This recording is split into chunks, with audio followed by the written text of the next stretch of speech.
Hello, my name is Dr. Michael Wald, and thank you for joining me today for this brief but important PowerPoint presentation entitled This Popular Food May Put You at Risk for Dementia. And for those of you who are interested in much more detail in this topic, I encourage you to visit my website at drmichaelwald.com, search the search bar or go to the podcast section of the website or any podcast platform. Just search for Ask the Blood Detective and Dementia, and much more comes up on this topic. But this is a focused one on the effects of meat. There it is, I've given it away, and its effects in terms of promoting dementia. My name is Dr. Michael Wald, otherwise nicknamed the Blood Detective. I am the author of the 500-page textbook, The Anti-Aging Encyclopedia of Laboratory Tests, which teaches doctors and people how to medically and nutritionally interpret laboratory work. I'm also a board-certified nutritionist, dietitian, and sports nutritionist.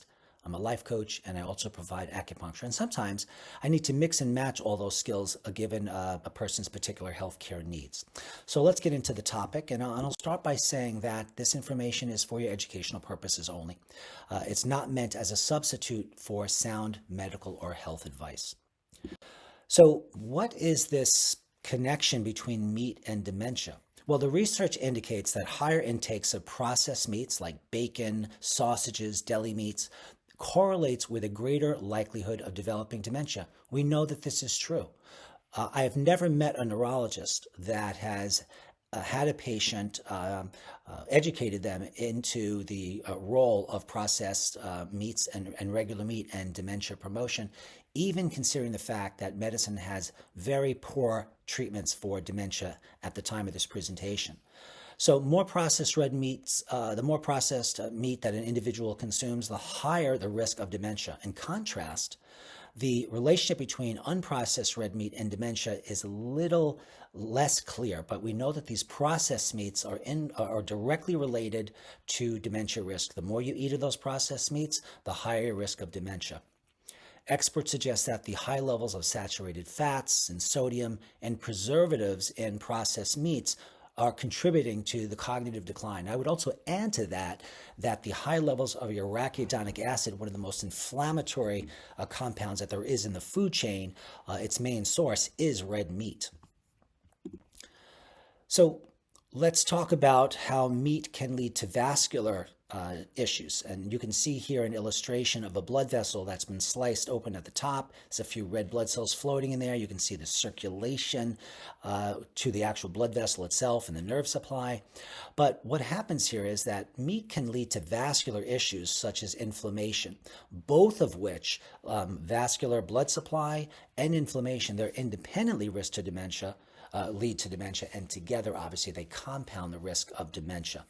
To mitigate this risk, incorporating more plant-based foods like lean protein into one's diet would be recommended. Adopting dietary patterns like the Mediterranean diet, for example, which emphasizes unsaturated fats and avocados and olive oil and fruits and vegetables and whole grains and healthier fats, may offer some protective benefits against cognitive decline. Now, further research is certainly needed to understand the mechanisms behind this, but we know the more plant-based a person is, the lower the risks of dementia. So what is some of the physiology that underlies and links meat to dementia risk? And there are basically four of them: chronic inflammation, vascular damage, oxidative stress, and gut dysbiosis or gut problems. Let's start with the first one, chronic inflammation. Processed meats contain saturated fats, they contain preservatives, they contain what are known as AGEs or advanced glycosylation end products, and these advanced glycosylation end products, they stiffen and damage and cross-link tissues, and they don't work well, and they get stiff and hard, affecting adversely the flow of blood to the brain, which obviously is going to promote neuronal damage and dementia risk.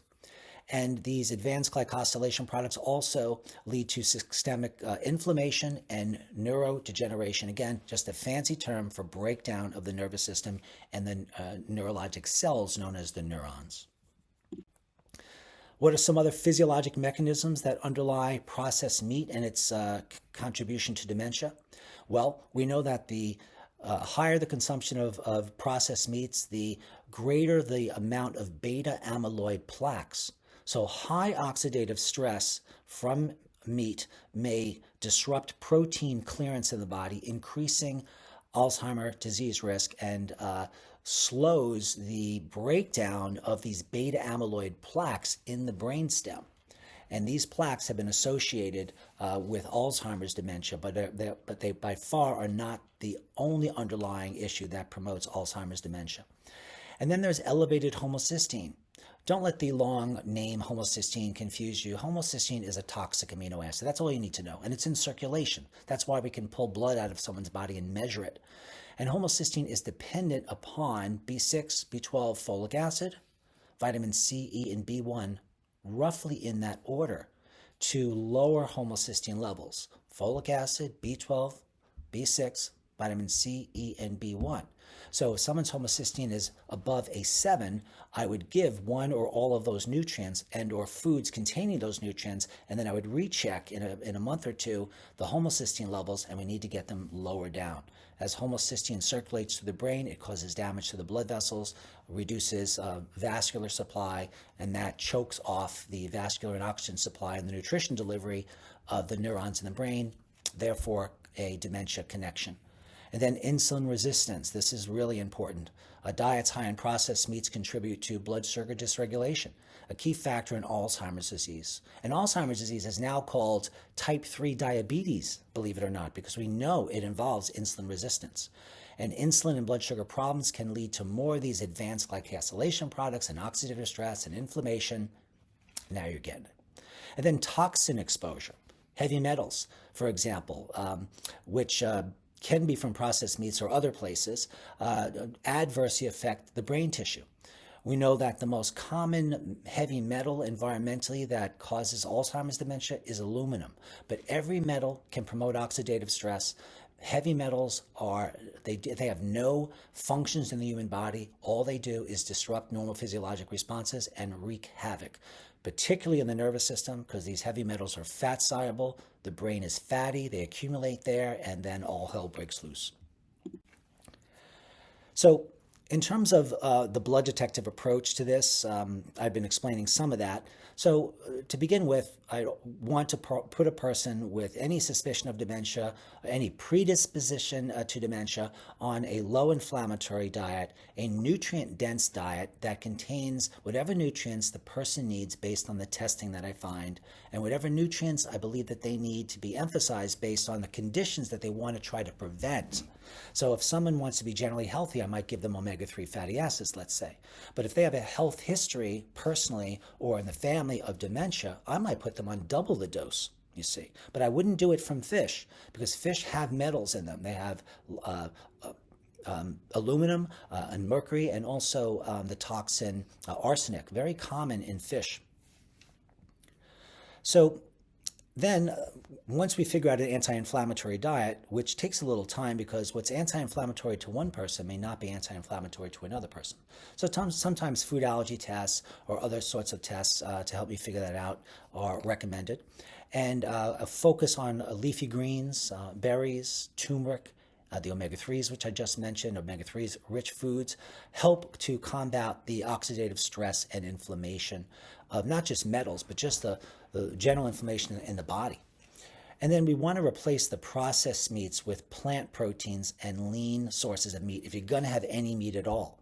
So opt for legumes, raw nuts and seeds, wild fish, organic poultry, I should say free-range animals, to reduce toxin exposure and to potentially maximize the benefit of a healthier diet rather than a high meat diet to offset dementia risk.